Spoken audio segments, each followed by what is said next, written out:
abran, de favor, en el segundo libro de Reyes. En el segundo libro de Reyes vamos a leer el capítulo 4, del versículo 8 al 32. Y mira, el Señor nos habla en toda la Biblia, desde Génesis hasta Apocalipsis. Hay libros más fáciles, hay libros más sencillos. A mí en lo personal me encanta Proverbios y Salmos, pero la verdad es que el Señor nos habla en toda la Biblia. Y en esta historia, ¿verdad?, que considero importante, pero el Señor la consideró más importante que yo. ¿Por qué? Porque la puso en la Biblia. Y si Él la puso, es porque algo quiere que nosotros aprendamos de esa palabra. Y a lo mejor usted trae una Biblia Reina Valera, a lo mejor usted trae Nueva Versión Internacional, cualquiera es la palabra de Dios, pero esta palabra empieza con un título. Algunas Biblias le llaman la mujer valiente, otras Biblias le llaman la tsunamita, a esto que vamos a leer. Otra Biblia le llama la mujer de fe y otra Biblia le ponen Eliseo y la tsunamita. Y aquí hay dos protagonistas, ¿verdad? Como toda historia hay los protagonistas y hay dos personas que son importantes en esta historia. Y una es el profeta Eliseo y una mujer que dice la historia que era una mujer importante. No menciona su nombre, pero dice aquí, le llaman la mujer tsunamita. Así que si tú ya tienes la palabra, vamos a ir leyendo porque son varios versículos y conforme vaya pasando la prédica, vamos a ir estudiando los versículos. Y mira lo que dice la palabra del Señor. Esta Biblia tiene como nombre Eliseo y la tsunamita. Y ¿sí se ve ahí en la pantalla? ¿Sí? Ok, vamos a ir leyendo. Dice: aconteció también que un día pasaba Eliseo por Sunem y había allí una mujer importante que le invitaba insistentemente a que comiese, y que cuando él pasaba por allí venía a la casa de ella a comer. Y ella dijo a su marido: he aquí ahora, yo entiendo que que para siempre pasa por nuestra casa es un varón santo de Dios. Yo te ruego que hagamos un pequeño aposento de paredes y pongamos allí cama, mesa, silla y candelero, para que cuando él viniere a nosotros se quede en él. Entonces aquí empiezan los protagonistas. Uno es el profeta ¿qué? Eliseo y la tsunamita, que la Biblia solamente dice que era una mujer ¿qué? Importante. ¿Quién era Eliseo? Para a lo mejor los que han estudiado mucho la Biblia ubicamos muy bien a Eliseo. A lo mejor si usted viene por primera vez, ¿verdad? Dice, bueno, no sé quién era Eliseo. Eliseo era un profeta que había sido ungido por un profeta llamado Elías. Y Dios le dice a Elías: tú vas a ungir con aceite al profeta Eliseo y él va a tener una doble unción de la que yo te di a ti. Imagínate, O sea, Elías va y unge a Eliseo y dice: el Señor me dijo que yo te ungiera y vas a tener una doble unción de la que el Señor me dio a mí. Ahora, el profeta Eliseo, fíjate, era consultado por reyes. Era guiado, él guiaba a los reyes a las guerras. Él sanó la lepra de Naamán, multiplicó el aceite a la viuda, sanó las aguas de Jericó. Ese era el profeta. Imagínate, se llevaba con los gobernantes, con los reyes, hacía milagros, y en ese momento Dios hablaba por medio de ¿quién? De los profetas. Entonces esta mujer, que la Biblia no dice cómo se llama, pero sí nos empieza a dar datos importantes, que dice: ella era una mujer importante. Y ojo, porque en esa época Recordemos pues que las mujeres no eran tan resaltadas en esa época, pero ahí dice que era una mujer importante. Y yo cuando leía esta parte decía, ¿por qué sería importante?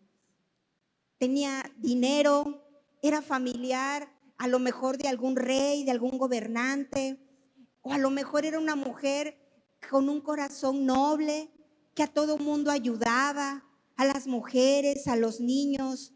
No sé, aquí no dice por qué era importante, pero la Biblia y Dios sí lo resalta. Entonces ella le dice a su esposo, por favor, vamos a hacer un cuarto allá arriba. O sea que la mujer tenía, porque imagínate, ¿cuántos tienen aquí una casa de un piso? ¿Cuántos tienen una casa de un piso? Levanten la mano. Digo, yo también yo la tengo, ¿verdad? Y que en este momento digan, vamos a hacer un cuartito arriba. Al día de hoy vamos a decir, bueno, le vamos a poner el cuartito, la cama, la silla. Ahí era candelero, ¿verdad? Ahorita, pues a lo mejor le vamos a poner clima, le vamos a poner luces, le vamos a poner wifi. Pero ¿cuánto de dinero se necesitaría para entonces poner un cuarto arriba? Y ella le dice a su esposo, vamos a hacerlo, porque él es un hombre ¿de qué? Es un hombre de Dios. O sea, ella reconocía que Eliseo era enviado por el Dios que ella honraba, el Dios que ella seguía y el Dios que ella decía hace milagros. Y ella le dice aquí en la palabra, que ella insistía, ven a mi casa. Ella insistía, ven a comer. Y me la imagino a lo mejor todas las mujeres diciéndole al profeta, oiga, cuando vaya al pueblo, venga a mi casa, ¿no? Pero ella dice que insistía que ese hombre de Dios llegara a su casa. Y mira lo que dice el versículo 11 al 13. Y aconteció que un día vino él por allí y se quedó en aquel aposento y allí durmió. Entonces le dijo a Giezi, su criado, llama a esta tsunamita. Y cuando la llamó, vino ella delante de él. Versículo 13. Dijo él entonces a Giezi, dile, he aquí, tú has estado solícita por nosotros con todo este esmero. ¿Qué quieres que haga por ti? ¿Necesitas que hable por ti al rey o al general del ejército? Y ella respondió, yo habito en medio del pueblo. Fíjate, dice ella, al verla tan hacendosa, y yo me imagino que a lo mejor le tuvo limpio el lugar, a lo mejor le preparó aguas frescas, le hizo el platillo que más le gustaba al profeta, y él en señal de agradecimiento le dice, ¿qué puedo hacer por ti? Y ella lo que le dice aquí en esta versión es, yo habito en medio de mi pueblo. Y cuando me voy a otras versiones, mira lo que dice la palabra de Dios, mi familia me cuida. Y otras versiones dice, estoy completa. Ahora yo te pregunto, si este día viniera, ¿verdad?, un profeta de Dios o el mismo Dios y te dijera, Elvira, yo quiero hacer un milagro, ¿qué necesitas? Alejandra, yo quiero hacer un milagro, ¿qué necesitas? Carmen, he visto tu generosidad conmigo, ¿qué necesitas? Yo te puedo asegurar que muchos de nosotros estaríamos pidiendo algo. ¿Cuántos de nosotros estaríamos pidiendo salud? Levanta tu mano. ¿Cuántos de nosotros, mira, la levantan así, ¿verdad? ¿Cuántos de nosotros pediríamos un trabajo estable, Señor? Un trabajo seguro, Señor. Un trabajo donde sea bien pagado y que me alcance bien la quincena. Levanta tu mano, ¿verdad? ¿Cuántos dijéramos, Señor, yo quiero que mi esposa, que mi esposo, que mis hijos, que mi mamá, que mi papá te conocieran, Señor? Que vinieran conmigo, que no viniera yo solo o sola, que mi familia fuera más unida. Mira, si en este momento Dios nos dijera, ¿qué necesitas? Oye, Alejandra saca su pergamino. Y muchos de ustedes, al igual que yo, también. Y cuando leí esa parte, recordé cuando en sueños Dios se le aparece a Salomón y le dice: pídeme lo que quieras. ¿Y qué es lo que le pide Salomón? Sabiduría. Y Dios dice: hey, porque me pediste sabiduría, te la voy a dar, te voy a dar más gracia, más unción, más riqueza que incluso que tu padre. Y a Dios le encantó lo que pidió Salomón. Y entonces cuando yo leo esta parte, yo veo una mujer que está gozosa con lo que tiene. Porque le dice: estoy completa. Para los que ya hemos leído la historia, ¿esa mujer estaba completa? No, porque esa mujer no tenía hijos. Esa mujer no tenía hijos. Y esa mujer, en el momento que el profeta, al que guiaban los reyes, el que lo consultaban los gobernantes, hacía milagros, le dijera: ¿qué necesitas? En verdad que yo me imagino a esa tsunamita diciendo: Señor, dame un hijo. Pero ella le dice: estoy completa con lo que tengo. Estoy completa. No le pide nada. Y entonces, fíjate, en esa época, una mujer sin hijos era una mujer, bueno, sumamente señalada. Porque las mujeres, una de la importancia, ¿verdad?, que era engendrar hijos y traer descendencia a su esposo y a la familia.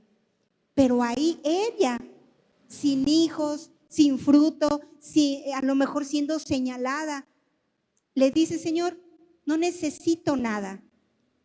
Y mira, vamos a ir leyendo lo que dice del 14 al 17. Dice: y él dijo: ¿qué haremos por ella?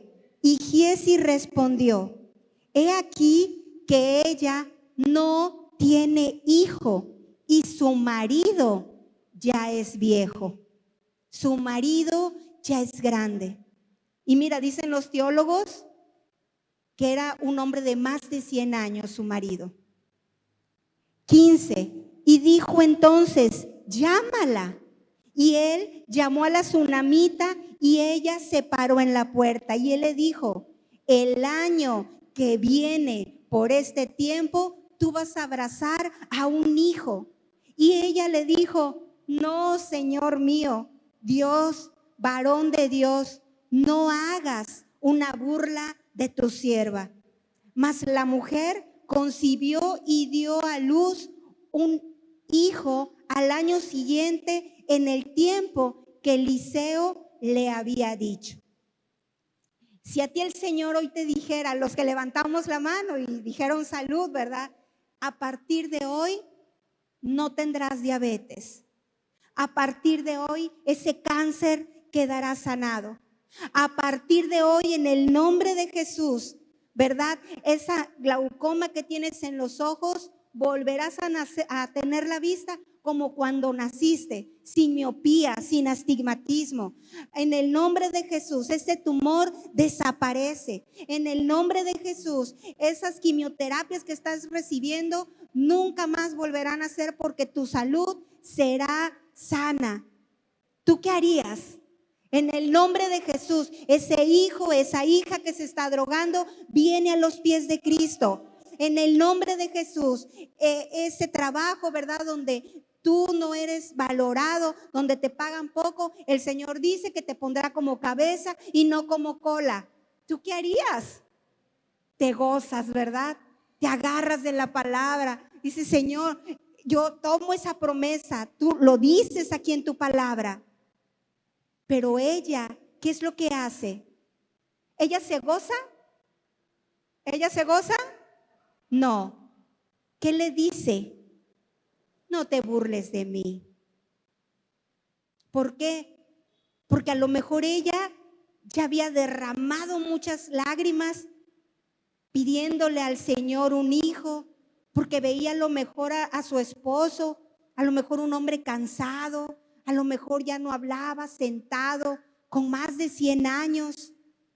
¿Y ella qué es lo que vio? las circunstancias. Y le dice al profeta, le dice, no juegues conmigo, no juegues. Hasta cierto punto en ella hay incredulidad. Pero ¿qué sucede? ¿Qué dice la palabra? Que cuando pasa un año, ella le nace un hijo. Ella le nace un hijo, ¿no? Y aquí le dice, no me ilusiones, no me des esperanza, no juegues conmigo. Y mira lo que dice el versículo voy a leerte del 18 al 20. Y el niño creció. El niño creció, pero aconteció que un día vino a su padre que estaba con los segadores. Otra versión dice que estaba en el campo. Y le dijo a su padre, mi cabeza, mi cabeza. Y el padre dijo a un criado, llévaselo a su mamá. Y habiéndole él tomado y traído a su madre, estuvo sentado en las rodillas hasta el mediodía. ¿Y qué pasó? Murió. El hijo de la promesa, el que ella no había pedido, el que el profeta le dice, vas a tener un hijo en agradecimiento de todo lo que has hecho. Dice que estaba en el campo con su padre. Yo lo traduzco como que le da un golpe de calor porque empieza a decir mi cabeza, y ese niño fallece. Ahora te voy a decir en esa época lo que pasaba cuando alguien fallecía. Cuando alguien fallecía en esa época, lo primero que hacían era lavar el cuerpo. Lo lavaban con aromas o especies aromatizantes, como mirra, como nardo. Cambiaban sus vestiduras a una ropa, a un turbante blanco, porque se iba a la presencia de Dios. Y a partir de ese momento no dejaban solo a esa persona que había muerto. Llamémosle niño, llamémosle anciano, llamémosle mujer, llamémosle hombre. Quien haya fallecido, nunca lo dejaban solo. Siempre estaba alguien con él ahí y había gente de la comunidad que apoyaba a la familia para tampoco dejarlos solos. Eso era lo que pasaba en ese momento. Pero te voy a leer del versículo 21 al 24 lo que esta mujer hace. Dice, entonces ella subió, lo puso sobre la cama del varón de Dios. O sea, ella estaba abajo en su casa, arriba estaba el cuartito que le había hecho al profeta Elías, Eliseo, y agarra, lo carga y lo sube. Y en la misma cama donde durmió el profeta, ahí acuesta al niño muerto. Al niño fallecido lo acuesta y dice aquí, entonces subió, lo puso sobre la cama, cerró la puerta. Acuérdense, ¿qué dijimos que hacían en ese momento la tradición? Ponían a alguien a que acompañara al difunto. O sea, alguien tenía que estar con el niño y ella cierra la puerta, dice la palabra de Dios, se sale y dice en el versículo 22, llamando luego a su marido, le dijo, te ruego que envíes conmigo a alguno de los criados y una de las asnas para que yo vaya corriendo a ver ese varón de Dios y regrese. O sea, ni a su marido le dice que había fallecido su hijo. Cierra la puerta, contrario a las tradiciones de ese momento, y ella se va a buscar a ese hombre de Dios que le había dado la promesa hace algunos 7 o 8 años atrás. Dice el versículo 23, y él le dijo, ¿para qué le vas a ver hoy? No es nueva luna, no es día de reposo. Y ella respondió, ten paz. O sea, le dice, ¿a qué vas? ¿A qué vas? Y aunque es su marido, el padre del niño, ella que le dice, ten paz, ahorita regreso. Y ahí, cuando yo voy leyendo esto, a mí me empieza en verdad a venir a la mente la fe tan grande que esta mujer tenía en ese hombre de Dios, que no viendo las circunstancias, que no viendo que había un niño muerto, en contra de las tradiciones que se vivían, ella dice, yo tengo que ir a buscar a ese hombre de Dios, porque así como yo no pedí nada y ese niño estuvo creciendo en mi vientre, ese hombre de Dios va a hacer algo. Y ella reconocía que él era el medio, ¿verdad? Él no hacía el milagro, pero tenía ese algo que Dios le había otorgado. Y entonces dice el versículo que el 24, después hizo Analbadar al asna y dijo al criado, guía y anda y no me hagas detenerme en el camino solo cuando yo te lo diga. O sea, le dice el marido, le pone a un siervo, le pone el asno y empiezan a andar. Y le dice, nos encontremos, a quien nos encontremos, no te pares. Tú sigue, enfócate, encarrílate. Tampoco. Y yo me imagino en una escena así, a lo mejor yo cómo hubiera reaccionado. Lo primero que hubieras hecho a lo mejor es también llorar con mi esposo, decirle que había fallecido nuestros hijos, hubiera salido a lo mejor con toda la cara desgarrada. Pero la Biblia no lo dice, ¿eh? La Biblia no dice que haya llorado, la Biblia dice que ella accionó, que ella dijo, yo tengo que hacer algo. ¿Y a dónde voy? No fue con su mamá, no fue con el esposo, ella fue con ese hombre que sabía que era un enviado del Señor. Entonces, dice, vamos a leer del 25 al 27. Partió pues y vino al varón de Dios al monte Carmelo. Dicen los teólogos que eran aproximadamente 35 kilómetros donde ella estaba al monte Carmelo, que era donde estaba el profeta Eliseo. Te voy a decir, de Boca del Río a Antón Lizardo son 18 kilómetros. Entonces ella anduvo en asno, haz de cuenta, se fue en burrito hasta Antón Lizardo y regresó en burrito, ¿no? ¿Cuánto tiempo se tuvo que haber hecho? Y ella dice que ella siguió. Ella se encontró gente y ni el siervo ni ella se pararon. Ellos siguieron caminando, siguieron caminando. Versículo 26. Dice, y cuando el varón de Dios la vio de lejos, le dijo a su criado, he aquí a la tsunamita. 26. Te ruego que vayas corriendo a recibirla y le digas, ¿te va bien a ti? ¿Le va bien a tu marido? ¿Tu hijo está bien?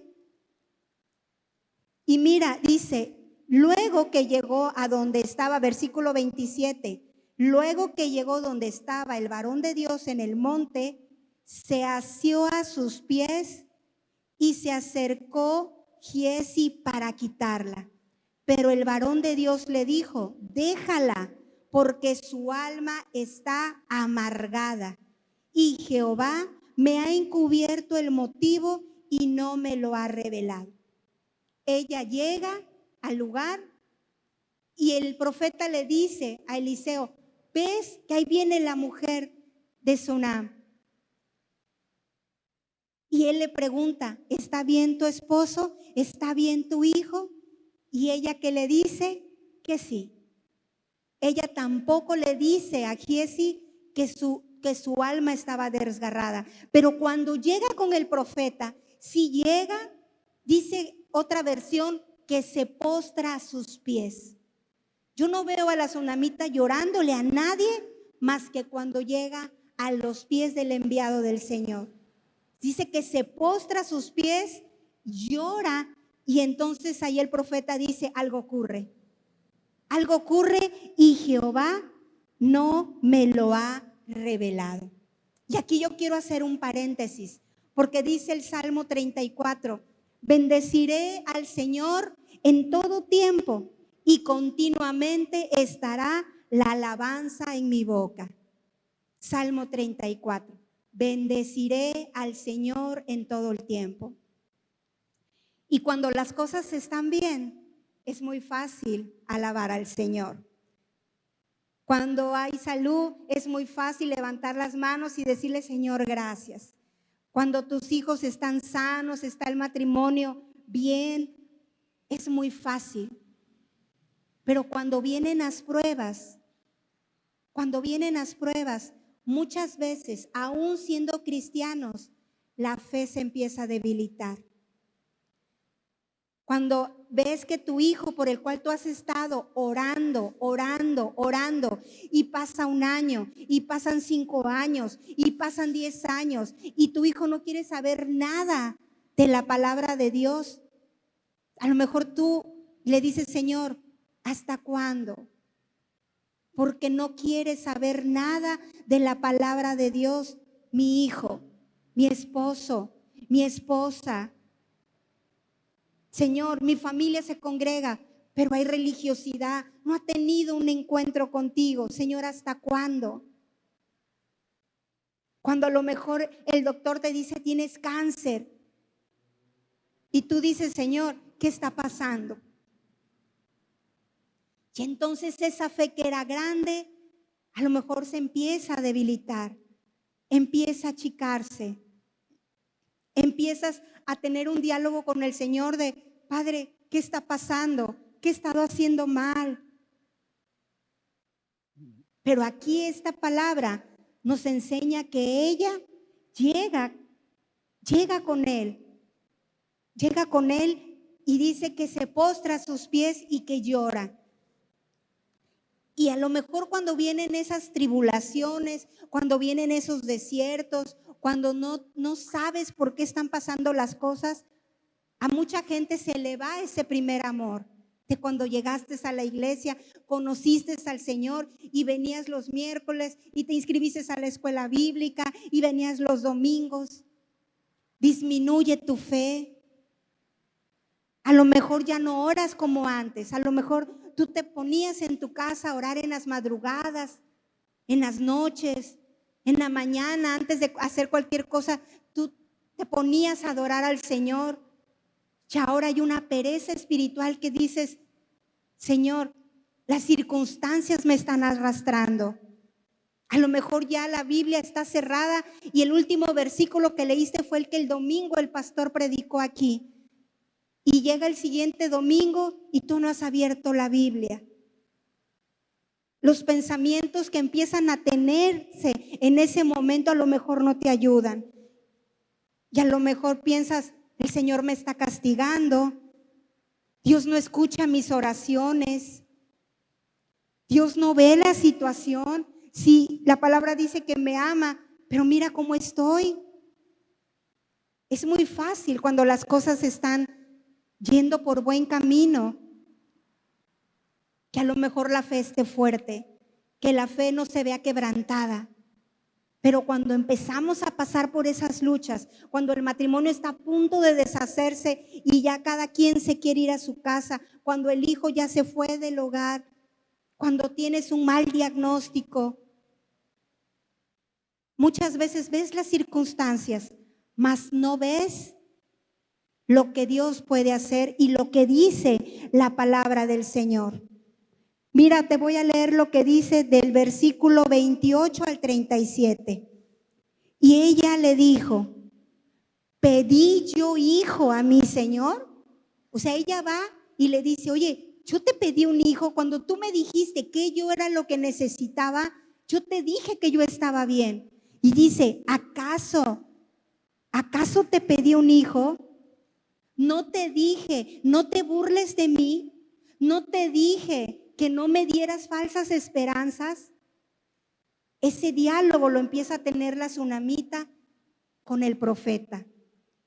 29. Entonces le dice él a Giezi, que es el criado de él, ciñe tus lomos, toma mi báculo o tu bastón en tu mano y ve.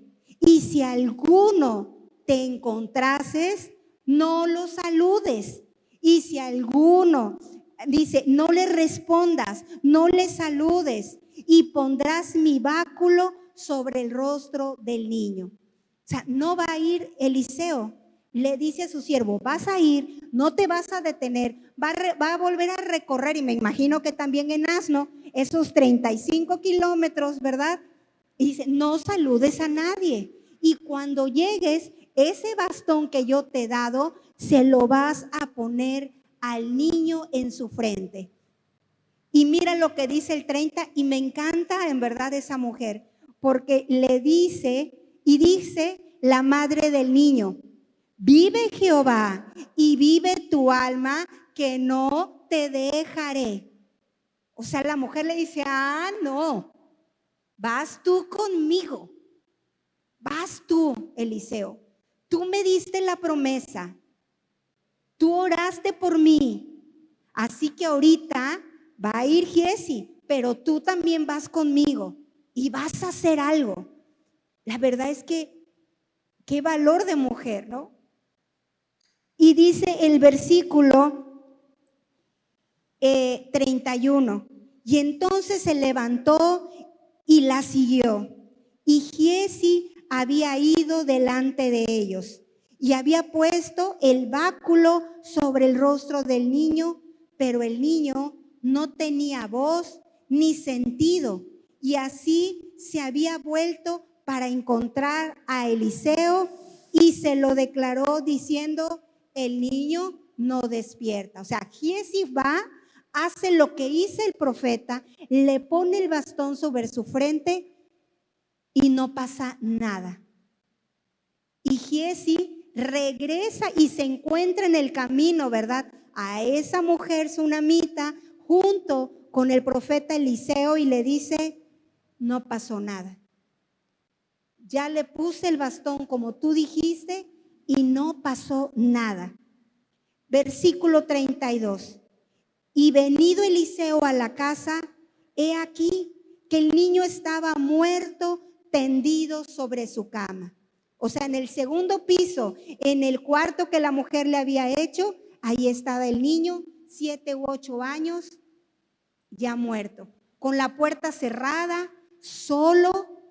Y entonces en el versículo 32 dice, entrando él entonces, cerró la puerta tras ambos y oró a Jehová. 34. Después subió y se tendió sobre el niño, y poniendo su boca sobre la boca de él, y sus ojos sobre sus ojos, y sus manos sobre sus manos, así se tendió sobre él, y el cuerpo del niño entró en calor. Llega Eliseo, empieza a orar, cierra nuevamente la puerta, afuera se queda Giesi, afuera se queda la mamá, a lo mejor hasta el papá, aquí no aparece, pero a lo mejor el papá estaba ahí diciendo, bueno, ¿qué está pasando? Y él cierra la puerta y lo primero que dice que hace es orar a Jehová. Y él se ciñe, dice que pone sus manos sobre sus manos, su boca sobre la boca del niño, y entonces dice aquí en el versículo 35, volviéndose luego, se paseó por la casa una y otra vez. O sea, él hace algo, no pasa nada, y me imagino a Eliseo caminando y orando, caminando y orando. O sea, a lo mejor Eliseo le dice, Señor, tú le diste esa bendición a tu hija, tú le diste ese niño a esa mujer estéril, esa mujer que no pidió nada, esa mujer que fue la luz de sus ojos cuando engendró a ese bebé. Y ahora te lo llevas, Señor. Haz algo, Señor. Te lo pido, que se haga tu voluntad, pero te pido que hagas algo en el nombre poderoso de Jesús. Y regresa otra vez a donde estaba el niño. Se tiende nuevamente sobre él y el niño estornuda. ¿Cuántas veces? 7 veces. Empieza a estornudar, empieza a estornudar, empieza a estornudar. Y el niño abre los ojos. Entonces, acuérdense, estaba el profeta adentro con el niño, afuera la mamá, afuera Giesi. Y entonces él abre la puerta, le llama a Giesi y le dice que pase la tsunamita, que pase la mamá. Y él la llama entrando y le dice, ahí está tu hijo, tómalo.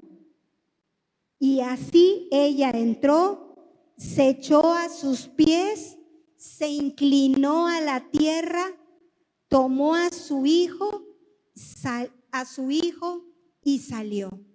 O sea, que ese hijo resucitó.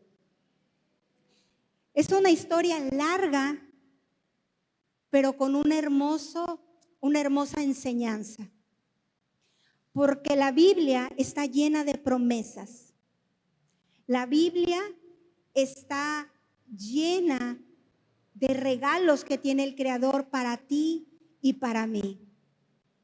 Y muchas veces vemos las circunstancias, muchas veces vemos el desierto, muchas veces vemos el problema. Y así como esa mujer tenía a su hijo muerto y buscó a ese hombre de Dios y le dijo, tú puedes hacer algo. Yo aquí te pregunto, ¿quién necesita resucitar un milagro? ¿Quién necesita resucitar una promesa del Señor que está aquí en la Biblia y ya está cansado? Ya está cansado de orar. Ya está cansado de pedirle al Señor que escuche su oración. ¿Quién ya tiene olvidada esa promesa que a lo mejor el Señor le dio cuando llegó a los pies de Cristo? Donde el Señor le dice, no te dejaré y no te desampararé. Pero en los primeros problemas que tienes, a lo mejor como cristiano, o a lo mejor ya tienes muchos años de cristiano, pero cuando tú reaccionas ante la muerte de un ser querido, cuando te despidieron de un trabajo, cuando tu matrimonio está con problemas todo el día, cuando tu hijo está más rebelde, ¿tú cómo reaccionas? ¿Reaccionas como un inconverso? ¿Reaccionas como los que no conocen de la palabra? ¿O reaccionas como una hija de Dios? Y te agarras del Señor y te agarras de la promesa y le dices, Señor, tú me dijiste que no me ibas a desamparar y que no me ibas a dejar. Tú me dijiste que iba a pasar por el fuego y que no me iba a quemar. Tú me dijiste, Señor, que donde eran desiertos iban a correr ríos de agua viva. Tú lo dijiste, Señor. Y hoy vengo a ti. Hoy vengo a pedir que esa fe que ya está quebrantada, esa fe que ya está a lo mejor 3 metros bajo tierra, Señor, ya no sé dónde existe. ¿Quién le cree más a las circunstancias que a la misma palabra del Señor? ¿Quién necesita revivir la fe que tuvo en algún momento, pero que las mismas circunstancias te van acabando? Las mismas circunstancias, el mismo problema te van dejando muerto como ese niño, con los ojos cerrados. ¿Quién no se ha atrevido a caminar sobre las aguas como lo hizo Pedro? Pero en cuanto vio al Señor Jesús, pudo entrar en lo sobrenatural. Yo creo que muchos de nosotros en algún momento de nuestras vidas hemos estado así. Hemos tenido procesos difíciles, hemos tenido circunstancias que nos apagan, hemos tenido momentos donde estamos a lo mejor en esas 4 paredes clamándole al Señor y diciendo: Señor, yo no veo que mi promesa, lo que tú me dijiste en la palabra, Señor, venga. Pero el tiempo de Dios es distinto a los tiempos de nosotros. Y el Señor muchas veces está probando tu fe. El Señor muchas veces está diciendo: en la prueba más pequeña ya te dejaste de congregar. En la prueba más pequeña ya estás reclamando de mí. En la prueba más pequeña estás diciendo que no existo. En la prueba más pequeña estás peleándote conmigo. Dejaste de leer la Biblia, dejaste de congregarte, dejaste de ir a orar, dejaste ese primer amor, dejaste de arrodillarte en la noche en tu cama cuando tú y yo despertábamos 3, 4 de la mañana y tú ponías a mis pies tus problemas, pero lo dejaste y empezaste a ver tus circunstancias. Y mira, esta mujer no llora, esta mujer no se queja, esta mujer no dice: ay, mi dolor. Esta mujer actúa y hace algo y va a los pies de ese hombre que le dio la promesa. El profeta Eliseo no hace el milagro, pero era un hombre de Dios. Era un hombre usado por el Señor. Era un hombre que los reyes reconocían que tenía una unción que no lo tenía cualquier hombre. Entonces voltea y dile al hermano: haz algo. Haz algo. Le creemos a Dios en lo pequeño, pero no le creemos a Dios en lo grande. Creemos que nos puede quitar un dolor de cabeza, pero no le creemos cuando el Señor te puede quitar un tumor. Creemos que el Señor dice: bueno, pues a lo mejor me manda, ¿verdad?, una segunda esposa, pero a lo mejor no le crees que el Señor puede restaurar tu matrimonio. Que a lo mejor tú dices: bueno, a lo mejor alguien le habla a mi hijo o a mi hija que ya se fue de la casa y no quiere saber nada de la palabra de Dios. Pero a lo mejor tú no has hecho algo para que ese esposo, para que esa esposa, para que ese hijo pueda venir a los pies de Cristo. Y mira lo que dice Jeremías capítulo 32, versículo 27. Jeremías 32, versículo 27. He aquí, yo soy el Señor tu Dios, Dios de todo ser viviente.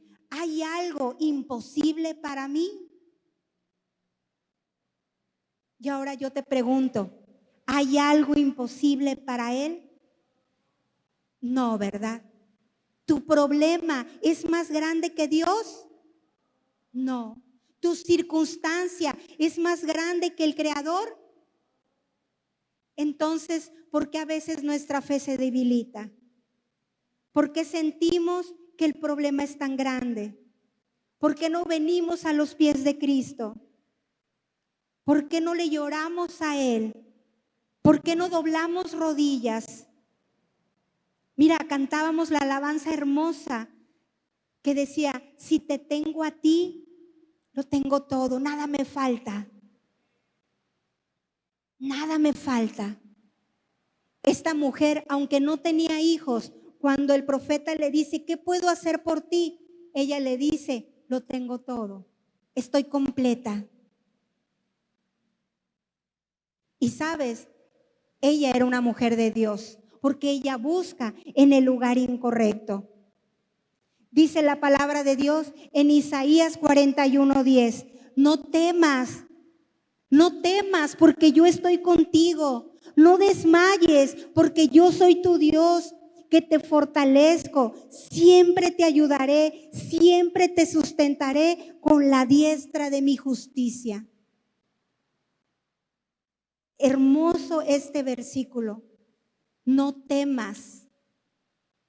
¿Qué es lo que hoy te quita el sueño? Varios de los que estamos aquí esta noche no dormimos por algo. Por alguna situación, porque nuestra alma está triste, porque a lo mejor recibimos una mala noticia, porque alguien nos falta. Pero hoy esta palabra es para ti. Isaías 41:10. No temas, no temas, porque yo estoy contigo. Toca tu corazón, toca tu corazón. Dios está contigo.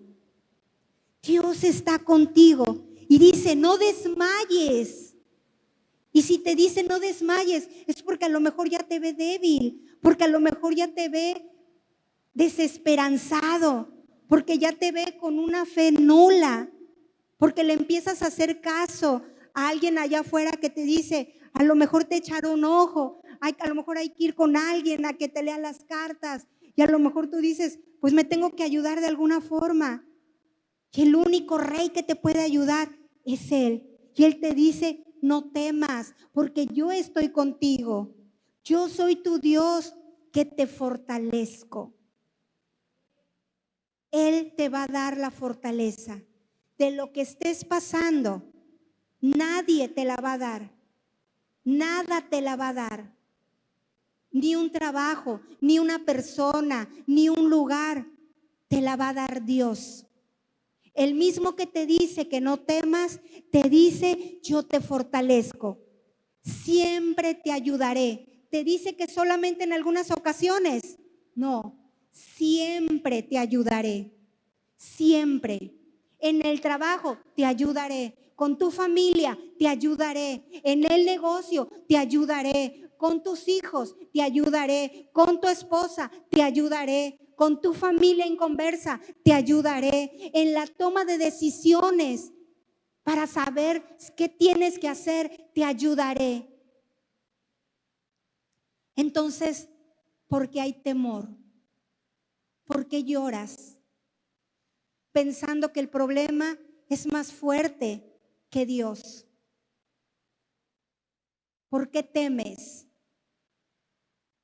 ¿Por qué vas a buscar a otro lado la respuesta de lo que Dios te puede decir, de lo que Dios te puede guiar? Mira, yo creo que tenía un mes de conocer la palabra, un mes. Y yo tenía un problema muy fuerte y me acuerdo que yo estaba llorando. Y me llegó un mensaje a mi celular y decía Isaías 41:10. Yo le mando un mensaje a esta persona diciendo, hey, se equivocó, y decía el mensaje, error. Marco por teléfono para ver quién me lo había mandado y decía que el número no existía. ¿Y sabes quién me lo mandó? Dios. Pasan como 5 años, viene otro problema muy fuerte y venía yo caminando en la Ciudad de México y venía yo pensando, ¿cómo lo iba a solucionar? Y viene un papel volando, se pega en mi ropa, me bajo, me arrodillo, lo levanto y era un papel de una iglesia donde estaban evangelizando. Y adivina qué palabra era la que venía ahí. Isaías 41:10. Y cada vez que Alejandra tiene una preocupación, cada vez que Alejandra tiene un problema, cada vez que Alejandra siente que hasta acá tiene el agua, yo recorro a Isaías 41:10. Pero no es una palabra para Alejandra. Es una palabra para Gladys, para Juan, para Gloria, para todos, porque viene en la Biblia. Y si viene en la Biblia es porque Dios sabía que somos débiles. Es porque sabía las tribulaciones que íbamos a pasar.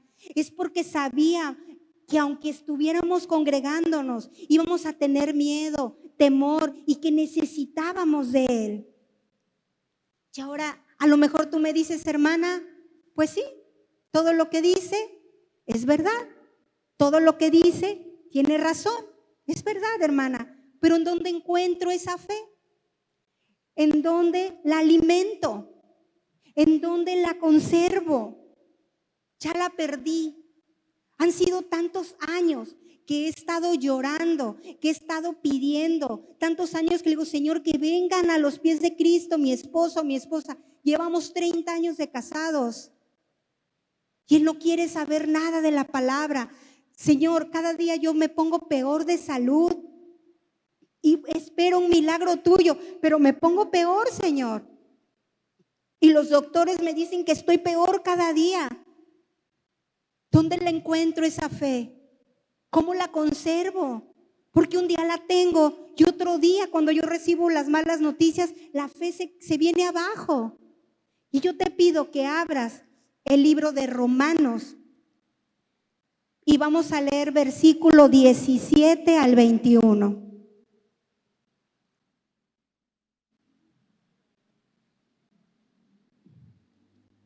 Romanos, versículo 4, del 17 al 21. Dice la palabra del Señor.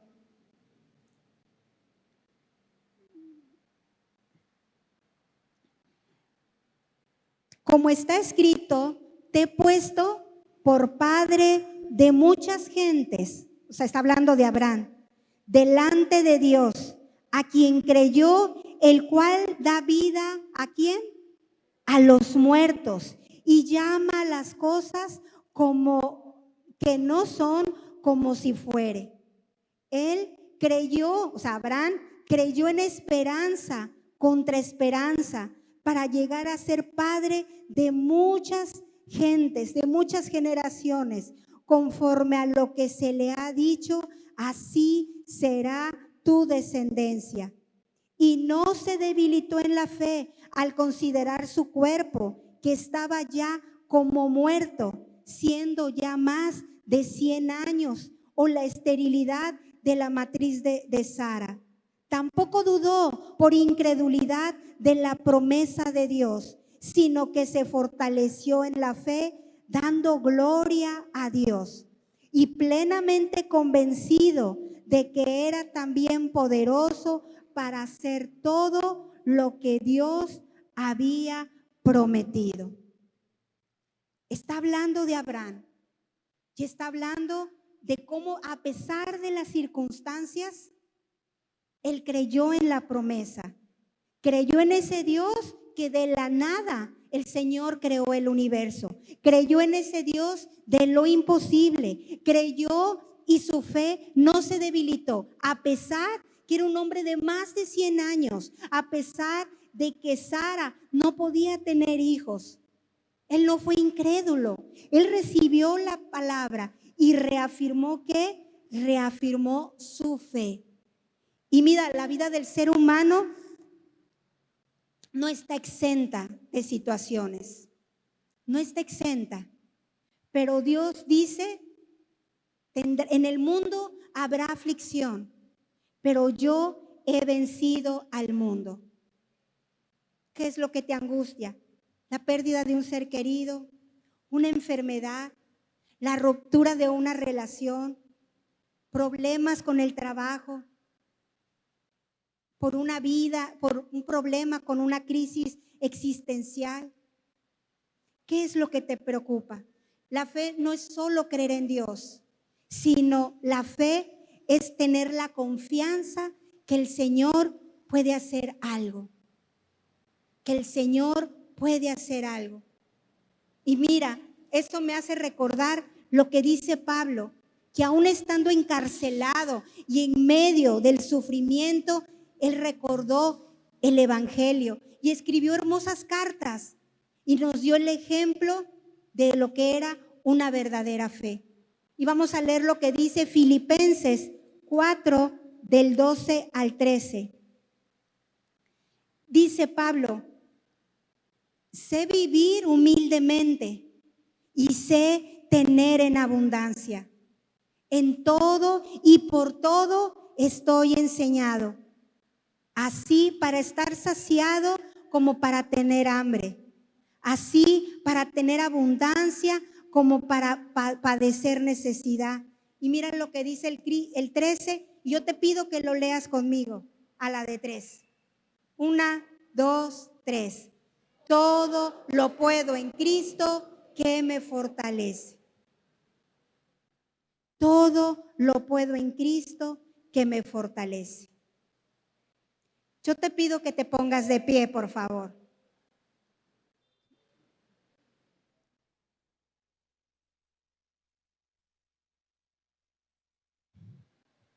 Esta historia, a mí en lo personal me enseña dos cosas. Mis ojos fueron puestos en el Señor, en el Dios, pero que también a veces tengo que hacer algo distinto para que mi promesa llegue, para que mi milagro se lleve a cabo. Tenemos un Dios soberano que de repente puede cambiar las cosas de un día a otro. Hoy estabas bien, te caíste, te fracturaste, pero asimismo el Señor puede hacer algo. De un día a otro el Señor puede hacer un milagro, porque Él es soberano, porque Él es bueno. Y yo te pregunto si alguno de ustedes, las circunstancias, los problemas, los temores han llegado a su vida y han sentido que su fe ha ido en disminución. ¿A quién de ustedes me dice, hermana, en teoría, yo sé que lo que usted dice tiene razón, es verdad, pero veo mi promesa muy lejos? Porque aunque dice no temas, tengo miedo. Porque aunque la palabra dice no desmayes, estoy a punto de quebrantarme. Porque ya no puedo más, porque en mis fuerzas ya no puedo más. Porque sé que el Señor me ama, sé que el Señor vio mi embrión cuando estaba en el vientre de mi madre. Pero las luchas han sido tantas, las pruebas han sido tantas, y no es de ahorita. A lo mejor ha sido desde que era un niño esas pruebas. Desde que fui adolescente y me tocaron vivir situaciones complicadas. Y ya estoy cansado. En mis fuerzas no he podido. Y yo necesito renovar esa fe.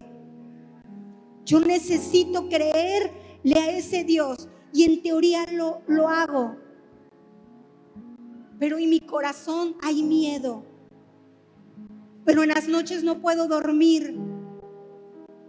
Y yo te pido este día que si tú sientes que tu fe ha ido disminuyendo, si tú sientes que en algún momento tu problema es mucho mayor a ese Dios soberano y tú necesitas decir, Señor, aquí estoy. Necesito que tú alimentes mi fe. Necesito que tú me pongas fuerte, Señor, en esta prueba. Necesito saber que estás a mi lado, Señor. ¿Por qué no pasas al frente? Si tú sientes que tu fe necesita este día ser renovada. Si tú dices, Señor, en verdad yo he estado orando. Yo me he estado postrando a tus pies. Y Señor, ¿hasta cuándo? ¿Hasta cuándo, Señor? ¿Hasta cuándo? Necesito que esta fe crezca. Necesito estar firme, Señor. Y que cuando vengan los problemas, decir, Señor, creo en ti. Mira, el Señor sabe cómo reaccionamos cada uno de nosotros cuando vienen esas luchas. Y pasar al frente es de valientes.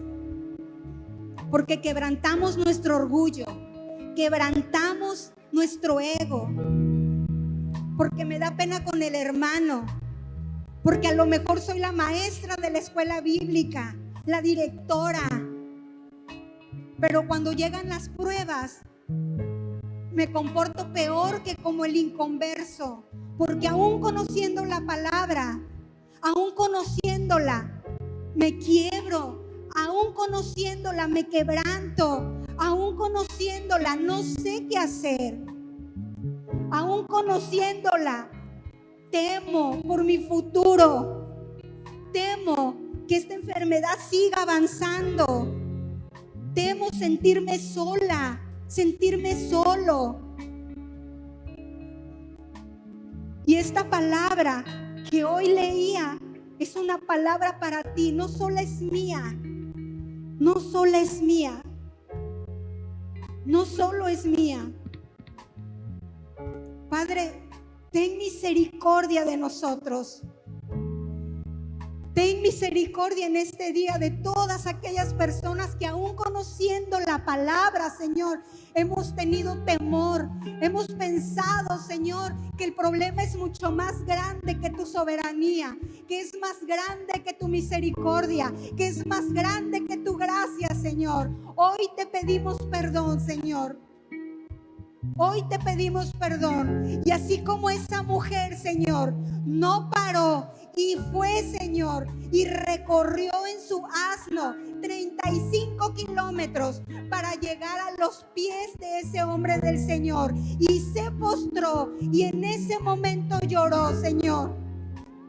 Así como esa mujer tuvo fe en el Creador y en el que le había dado su promesa, hoy, Señor, estamos aquí, Señor, pidiéndote, implorándote, suplicándote, Señor, que aumentes nuestra fe. Que cualquier problema que tengamos, Señor, no es más grande que tu soberanía, que tu grandeza, porque tú eres el Dios que hiciste los cielos, la tierra, Señor, los animales.